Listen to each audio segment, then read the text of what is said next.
આ cursor procedure ને function આ ત્રણ હે હું કામ ક્યાં આવશે? આટલું બધું અહીંયા આપી જ દીધું હે કોલેજ વાળાઓએ. તમને એવું થઈ ચિંતા કરવામાં ને બધે હારે થઈને બી કરી લેવું કંઈક. સો આ છે એપિસોડ નંબર 15, જેમાં આપણે જોવાના છીએ કર્સર, પ્રોસિજર અને ફંક્શન. સો આ ત્રણેય શું છે, કઈ રીતે વર્ક કરે છે, એ આપણે ડીપમાં સમજીએ. સો આ છે એપિસોડ નંબર 15 RDBMS સિરીઝનો. વિધાઉટ વેસ્ટિંગ ટાઈમ સ્ટાર્ટ કરીએ. સો પહેલું છે cursor in PLSQL. So cursor શું છે? તો આ વસ્તુ થોડીક તમારે અટપટી લાગશે તમને સાંભળવામાં, પણ આ એક એવી વસ્તુ, એક અલગ અલગ રો માટે અલગ અલગ કામ કરે, અલગ અલગ મગજ વાપરે, અલગ અલગ લોજિક વાપરે. કંઈ સમજાણું? ન સમજાણું? હમણાં તમને વિઝ્યુઅલી બતાવો એટલે બધું સમજાઈ જશે, પણ એ પહેલાં થોડીક થિયરી જોઈએ. સો કર્સર એ ડેટાબેઝ ક્વેરીના રિઝલ્ટ સેટને રો બાય રો પ્રોસેસ કરવા માટે ઉપયોગી થતો મેકેનિઝમ છે. મેં હમણાં તમને શું કીધું કે એક એક રો હોય, મતલબ એક એક લાઈન હોય, એના ઉપર એક પરફોર્મ કરવાનું હોય ઓપરેશન. તો એના માટે આ યુઝ થાય. ઓપરેશન એટલે ઓલું આમ પેટ ફાડે અને સિલાઈ મારે ને એ ઓપરેશન નહીં. ઓપરેશન એટલે બીજું હોય, હું તમને હમણાં બતાવું છું. ક્વેરી રિઝલ્ટને ટેમ્પરરીલી હોલ્ડ કરે છે, કે જ્યાં સુધી કામ કરવાનું હોય ને ત્યાં સુધી એ જે લાઈન હોય, આડી લાઈન, એને પકડીને રાખે છે. કામ થઈ જાય પછી એને મૂકી દે છે. One record at a time access કરે, કે એક ટાઈમે એ એક જ લાઈનને એક્સેસ કરી શકે, એક સાથે બધી લાઈન ન એક્સેસ થઈ શકે.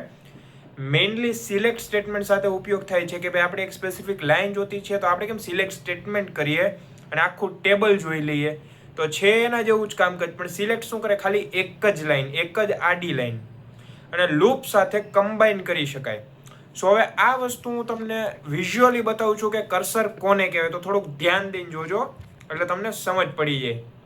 સો થોડી કાળી સ્ક્રીન કરી લઈ. સો કર્સર એટલે કેવી વસ્તુ, તો હું કહું તમને કે આ સમજો, આ એક ટેબલ છે કે જેની અંદર આ 1, આ 2, આ 3, આ 4 ને 5 લાઈન છે ટોટલ. કેટલી? 5 લાઈન. સો અહીંયા કેવું છે કે આ છે માર્ક્સ,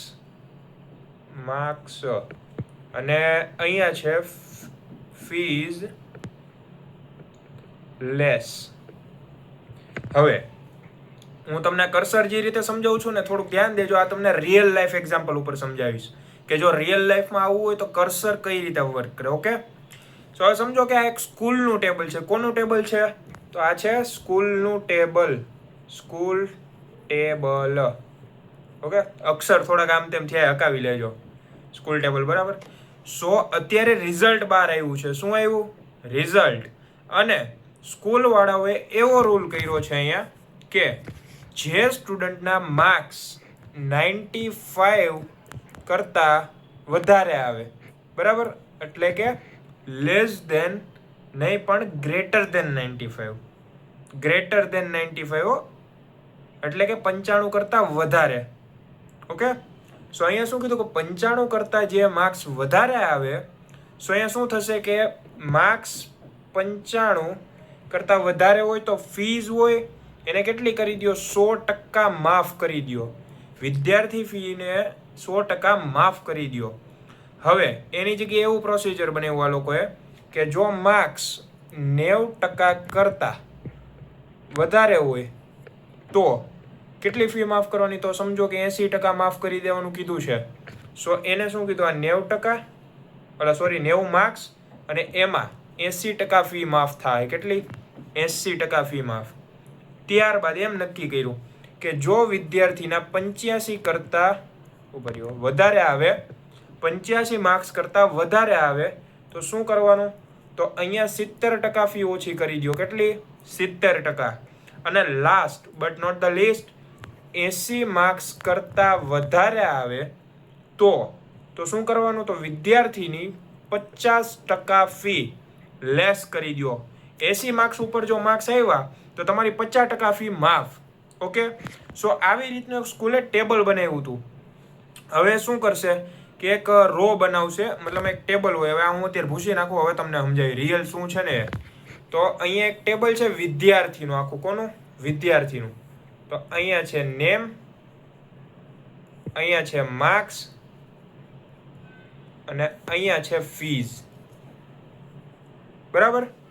સો અહીંયા શું કીધું હતું કે જેના માર્ક્સ જેટલા આવ્યા હોય એ પ્રમાણે ફી લેસ કરવાની. બરાબર.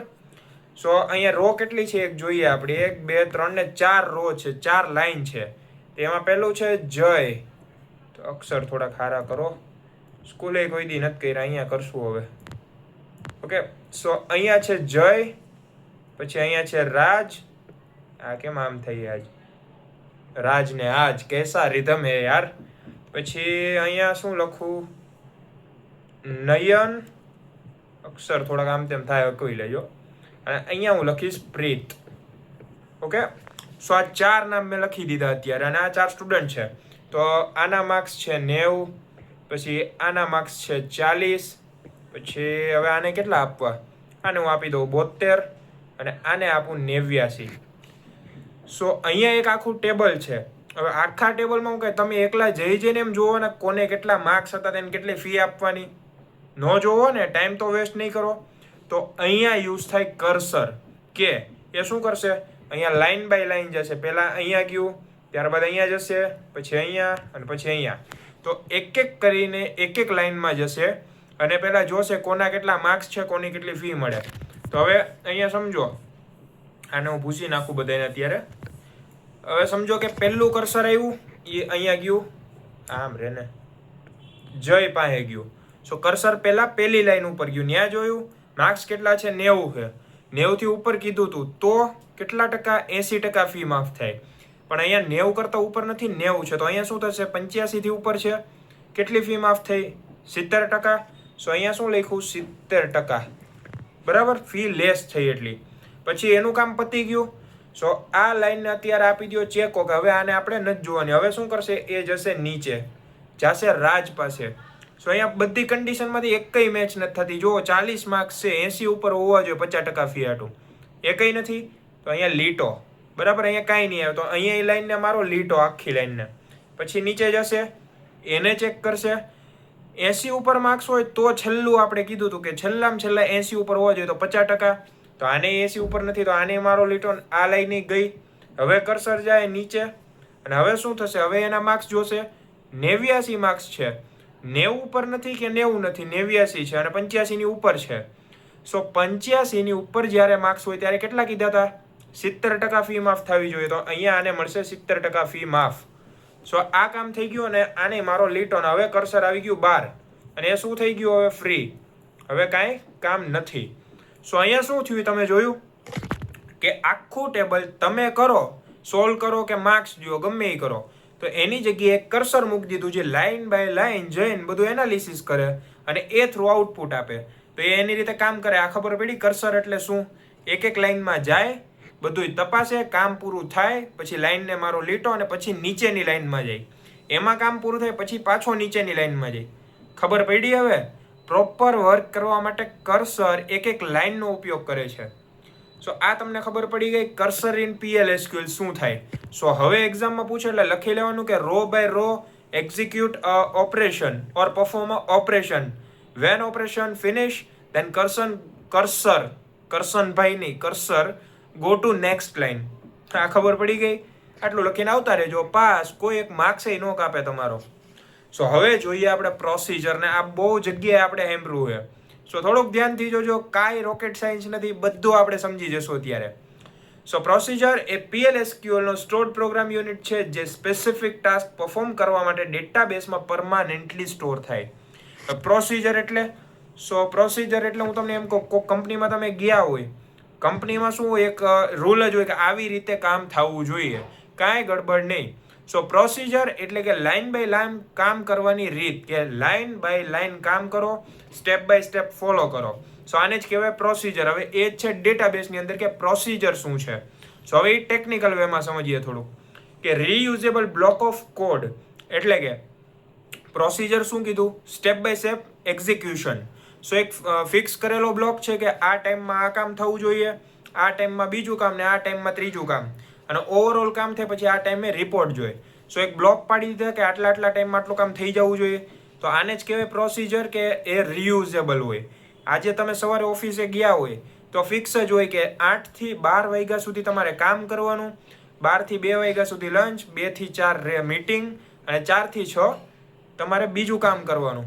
સો આ તમારો ફિક્સ શેડ્યુલ છે, એટલે આ ફિક્સ પ્રોસિજર છે. હવે બીજે દી તમે આવશો ઓફિસે તો હું કાંઈ અલગ કામ કરવાના?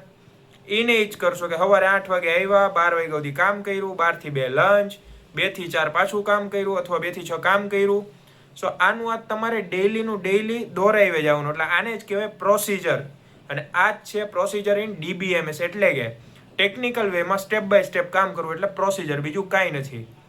સો હવે એને શું કીધું? રીયુઝેબલ, કે આપણે પાછું એને યુઝ કરી શકીએ.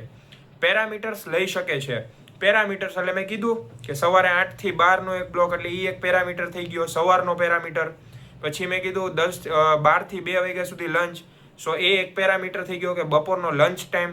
પછી 2 થી 6 તો એક પેરામીટર થઈ ગયો કે બપોરથી ઇવનિંગ સુધી, સો એક બ્લોક થઈ ગયો. સો અલગ અલગ પેરામીટર્સ પાડી દીધા. અહીંયા 3 પેરામીટર પાડ્યા, મોર્નિંગ, લંચ અને આફ્ટરનૂન ટુ ઇવનિંગ. 3 બ્લોક પડી ગયા, એ પાછા વાપરી શકાય. એને લોજિકલ સેન્ટ્રલાઇઝ કરવા માટે ઉપયોગી થાય કે કયા બ્લોકમાં શું કામ કરવું, કઈ રીતે કરવું, એ નક્કી થઈ ગયું. તો એ કામ હતું પ્રોસિજરનું. ડેટાબેઝમાં સ્ટોર થાય પ્રોસિજર હોય, એને કામ કરવું હોય તો એને રોજે રોજ તો પાછું યાદ કરવું પડે કઈ કઈ સ્ટેપમાંથી જવાનું, કઈ કઈ પ્રોસિજર ફોલો કરવાના. સો એના માટે એને સ્ટોર કરવામાં આવે. સ્ટોર ક્યાં થાય? તો ડેટાબેઝની અંદર. ખબર પડી? સો હવે આપણે પ્રોસિજર થોડુંક વિઝ્યુઅલી રીતે જોઈએ. વિઝ્યુઅલી એટલે પહેલાં થોડુંક ટેકનિકલી જોવું પડશે, ડાયરેક્ટ વિઝ્યુઅલ ન કરાય. સો અહીંયા બેઝિક સ્ટ્રક્ચર આપ્યું છે, જુઓ તમે. અહીંયા શું લખ્યું છે? Create replace procedure. સો અહીંયા પહેલાં પ્રોસિજર બનાવ્યું, ટેબલ બનાવ્યું, હવે એની અંદર પ્રોસિજર બનાવ્યું. ત્યારબાદ ઇઝ બિંગ, કે હવે અહીંથી ચાલુ થાય છે પ્રોસિજર. ક્યાંથી ચાલુ થાય? ઇઝ બિંગથી. અને હવે અહીંયા શું કીધું? SQL statement. આ જુઓ, આ SQL સ્ટેટમેન્ટ લખ્યું. સો અહીંયા પ્રોસિજર કામ કરશે, એટલે કે મેં તમને શું કીધું? લાઇન બાય લાઇન ટેબલમાં જશે, બધું જોશે. તો એ એનો પ્રોસિજર છે કે કામ કરે છે. એનું કામ પતી ગયું. લાસ્ટમાં શું આવ્યું? એન્ડ. સો અહીંયા પતી ગયું બધું. તો આવી રીતે પ્રોસિજર કામ કરે કે એક પછી એક લાઇનમાં જાય, એને તપાસે, SQLમાં જાય અને કામ એનું પૂરું કરી દે. તો આ હતું પ્રોસિજર. અને last but not the least આપણે જોશું હવે ફંક્શન. ફંક્શન શું હોય છે PLSQLમાં? ફંક્શન તો તમે પ્રોગ્રામિંગ લેંગ્વેજમાં જોઈ આવી છે, પણ કદાચ તમે સમજ્યા નહીં હોય તો એ જ વસ્તુ હું તમને અત્યારે વિઝ્યુઅલી બતાવીશ ને ટેકનિકલી પણ બતાવીશ. સો ફંક્શન પણ સ્ટોર્ડ પ્રોગ્રામ યુનિટ છે, પરંતુ તે વેલ્યુ રિટર્ન કરે છે. ફંક્શન એટલે હું નોર્મલ ઉદાહરણ આપું તમને. તમારા સ્કૂલમાં જે રિઝલ્ટ બને છે ને, એ રિઝલ્ટની ડિઝાઇન અને એનું ફોર્મેટ, કે સ્કૂલવાળા કે મેન્યુઅલી આમ એક એક કરીને રિઝલ્ટ નહીં બનાવે, ખાલી ડેટાબેઝ બનાવશે અને એને રિઝલ્ટ સાથે જોઈન્ટ કરશે. રિઝલ્ટમાં ખાલી તમારો એક્ઝામ નંબર નાખે ને એટલે આખું રિઝલ્ટ બનીને આવી જાય. તો એ છે ફંક્શન, પણ એ હજી હું તમને સમજાવીશ અત્યારે દોરીને. સો રિટર્ન કીવર્ડ જરૂરી છે. રિટર્ન શું કામ? કે કઈ વેલ્યુ રિટર્ન કરવાની. હવે સમજો કે રિઝલ્ટ બનાવ્યું તમે, રિટર્ન શું કરવાનું? પહેલા બધાનો સરવાળો કરો, એ રિટર્ન કરો. પછી એને ભાંગા કેટલા વિષય છે એનો ભાગાકાર કરો, એ રિટર્ન કરો. પછી એમાંથી ટકાવારી કાઢો, એને રિટર્ન કરો. બધું થઈ જાય એટલે રેન્ક એક આપવા માંડો કે ભાઈ પહેલો રેન્ક આનો, બીજો રેન્ક આનો, ત્રીજો રેન્ક આનો, એટલે નંબર. તો એ બધાના નંબર અપાઈ ગયા, તો એ રિટર્ન કરો કોને કયો નંબર મળ્યો. સો આને જ કહેવાય ફંક્શન. કેલ્ક્યુલેશન માટે ખૂબ ઉપયોગી છે. હવે ફંક્શન હોય ને, મોસ્ટ ઓફલી કેલ્ક્યુલેશન માટે કે કોઈ પણ મેથેમેટિકલ પ્રોસિજર હોય અથવા ઓપરેશન હોય એના માટે જ યુઝ થાય છે. સિલેક્ટ સ્ટેટમેન્ટમાં પણ ઉપયોગ કરી શકાય છે. કે સિલેક્ટમાં શું કામ ઉપયોગ કરી શકાય? કે આખું ટેબલ આપણે સિલેક્ટ કરવું હોય એના માટે. અને સિંગલ વેલ્યુ રિટર્ન કરે છે, એક જ વેલ્યુ રિટર્ન કરશે. પણ કઈ રીતે? હવે હું તમને એ વિઝ્યુઅલી બતાવીશ, તો થોડુંક ધ્યાનથી જોજો, સ્કીપ ન કરતા, નકર તમારું જ નુકસાન છે. બરાબર? સો અહીંયા શું કીધું હતું મેં તમને? કે રિઝલ્ટ બનાવવા ઉપયોગી થાય, પણ કઈ રીતે? સો અહીંયા પહેલેથી જ એક એવું ફંક્શન બની જાય કે ભાઈ સમજો કે એક ફંક્શનનું નામ આપ્યું મેથ. આ મેથ. સો એક ફંક્શન એવું બને છે કે મેથની અંદર સબ્જેક્ટ છે. કયા કયા? સોરી, મેથ શું આપણે રિઝલ્ટ આપી દઈએ ડાયરેક્ટ નામ. હાલો ને, મેથ નથી આપવું, રિઝલ્ટ આપી દઈએ. રિઝલ્ટ નામનું ફંક્શન બને એવું. એની અંદર સબ્જેક્ટ બધા એડ કર્યા. કયા કયા કર્યા? સો અહીંયા એને એડ કર્યું મેથ, ગુજરાતી, પછી હિન્દી. બરાબર? અને આ ફંક્શન બનાવી નાખ્યું એને. તો રિઝલ્ટની અંદર એને 3 સબ્જેક્ટ લીધા, ફંક્શન બનાવી નાખ્યા. હવે ફંક્શનની અંદર એને શું કરવાનું? સો ફંક્શનની અંદર એને કહેવું પડશે ને કઈ કઈ વસ્તુ મારે પરફોર્મ કરવી છે, એનામાંથી કઈ રીતે રિઝલ્ટ આવવું જોઈએ, બધું કહેવું પડે. સો એ વસ્તુ હવે જોઈએ. તો પહેલાં અહીંયા શું ફંક્શન બનાવ્યું હતું આપણે? રિઝલ્ટ. અહીંયા આપણે સબ્જેક્ટ નાખ્યા હતા, બરાબર? તો સબ્જેક્ટ કયા કયા નાખ્યા હતા? અહીંયા મેથ, પછી અહીંયા નાખ્યું હતું આપણે ઇંગ્લિશ નાખી દઈએ અત્યારે, અને અહીંયા ગુજરાતી. સો અહીંયા આટલા સબ્જેક્ટ નાખ્યા, બરાબર? અને એક આપણે ફંક્શન શું કરીએ, પાસ કરવાના થશે આગળ જઈને. સો આ 3 આપણે બનાવી નાખ્યા. હવે આ 3નું શું કરશું આપણે? 3 બનાવ્યા ખરા, તો આનો પહેલા સરવાળો કરવો પડશે, એટલે કે સમ. તો એક સમ નામનો વેરિયેબલ લઈએ. સમજો કે હું અત્યારે સી લેંગ્વેજ પ્રમાણે લઉં છું, એટલે તમને ખબર પડે. ઇન્ટીજર સમ, અને એ 3માં શું કરવાનું છે? સો આ મેથ પ્લસ ઇંગ્લિશ અને પ્લસ ગુજરાતી. સો આ 3નો આપણે સરવાળો કરી દઈએ, અને ત્યારબાદ એનું કરવાનું ભાગાકાર થશે. તો અહીંયા શું કરશું કે ઇન્ટ પર્સન્ટેજ માટે PER લઈ લઈએ, ઇક્વલ ટુ, હવે સમ હતો ઉપરનો, અહીંયા સમ, અને ભાંગા કેટલા ટોટલ સબ્જેક્ટ હતા? તો 3 સબ્જેક્ટ હતા, તો અહીંયા 3. હવે અહીંયા આપી દઈએ આપણે સેમિકોલન. સો અહીંયા 3 સબ્જેક્ટનો સરવાળો એ આવી ગયો અને એના ભાંગાકાર થઈ જાય, એટલે અહીંયા શું મળશે આપને? સો અહીંયા મળશે આપને એવરેજ, પર્સન્ટેજ મળશે, બરાબર? તો અહીંથી તમને શું મળી ગયું? એક રિઝલ્ટ બની ગયું તમારું, કે ભાઈ જ્યારે તમે માર્ક્સ નાખશો, હવે આ તો એક ફોર્મેટ બનાવ્યું છે, ડાયરેક્ટ રિઝલ્ટ નથી બનાવ્યું, પણ આ સિસ્ટમમાં આવી રીતે એન્ટર થશે કે ભાઈ આ બધું અહીંયા આવી ગયું. હવે તમારે ખાલી માર્ક્સ જ નાખવાના, કે સમજો કે ભાઈ હું અહીંયા માર્ક્સ નાખી દઉં બધાના, તો 100માંથી મેં અહીંયા નાખ્યા 90, અહીંયા નાખ્યા 90, અને અહીંયા હું નાખું 90. સો 90 માર્ક્સ નાખ્યા મેં 100માંથી, બરાબર? તો અહીંયા શું થશે? આ 3 છે, આ મેથ, ઇંગ્લિશ ને ગુજરાતી, 3માં સરવાળો થશે 90, 90, 90. સો અહીંયા ટોટલ કેટલું થયું? 270 થયું, બરાબર? સો અહીંયા સમ લખ્યું છે ને, આ જુઓ સમ, તો 270 ભાંગા 3, તો કેટલો જવાબ આવે? 90. સો આ 90 છે, 8% વાળી થઈ ગઈ અહીંયા, બરાબર? સો આ રીતે ડાયરેક્ટ રિઝલ્ટ બને. અને આ જ હતું તમારું ફંક્શન. આમાં કાંઈ રોકેટ સાયન્સ નહોતું. નો સમજાણું હોય તો કમેન્ટ કરો, હું તમને ફટાફટ રિપ્લાય આપી દઈશ. અને આઈ હોપ કે તમને આ વિડીયો સમજ પડી જ ગયો હશે. જો ના સમજ પડી હોય તો કમેન્ટ કરી જ દેજો. અને વિડીયો પસંદ આવ્યો હોય તો વિડીયોને લાઇક કરો, ચેનલને સબસ્ક્રાઇબ કરો, અને આ વિડીયોને તમારા બધા મિત્રો સુધી શેર કરો, જેથી તેમને પણ આ વિડીયો હેલ્પફુલ બની રહે. તો મળીએ નેક્સ્ટ વિડીયોમાં.